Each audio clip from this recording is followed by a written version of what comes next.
As you can see here, we're at one of the villages on Irazu, and this is Cipreses. And what you're seeing here is the entire Cipreses.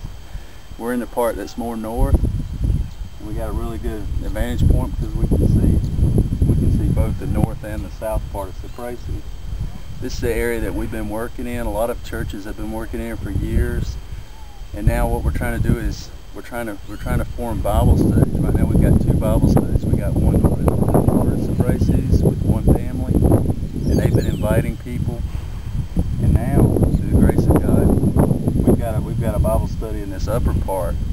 And so the idea is to pull people together, to pull the sheep together that are the Lord's and that are a fruit of the other work that has taken place in the past, and try to get those people, studying the Bible together and understanding it better, so they can pull away from their Catholicism and pull away from the traditions of man. And then later on, we've already gotten works in progress, is to start a church, rent a building, and then all these Bible studies that we're having, pull those together into the church.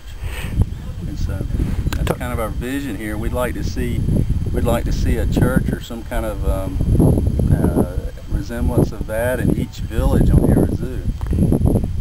What was it that led you here specifically? Well, when I came on the first mission trip to Costa Rica, to the Irazu area, and worked in the village of Cote, what was real interesting is seeing how people were putting their faith and their trust not in Jesus, not in the blood of Jesus, but in their works. And when I saw that they were slaves to works and slaves to themselves to try to do good works to get in heaven, I saw the necessity that they needed to know about God's grace, that salvation only comes through faith alone in Jesus Christ. And so that's why we're here. There's a guy named Enrique that's a really special guy too, him and his family.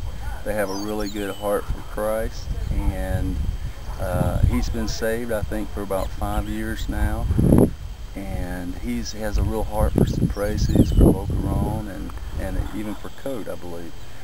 And so we've got to know him a little bit and his family, and he hopes one day to be able to, pretty soon, to be able to start doing more Bible studies and that kind of thing with the people around here to try to lead them away from Catholicism. Talk about what are the challenges that the people here that are Christians face.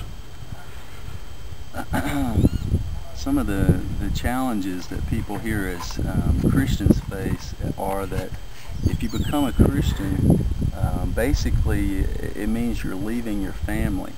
Because when you're part of the Catholics, you're part of one big family, but also your whole family is united, your immediate family is united in that. And if you leave the Catholic Church, then you're leaving the church and you're leaving your immediate family, because they will pretty much disown you and ostracize you. So it's a really big step when someone has decided to follow Christ, even more so than in the United States.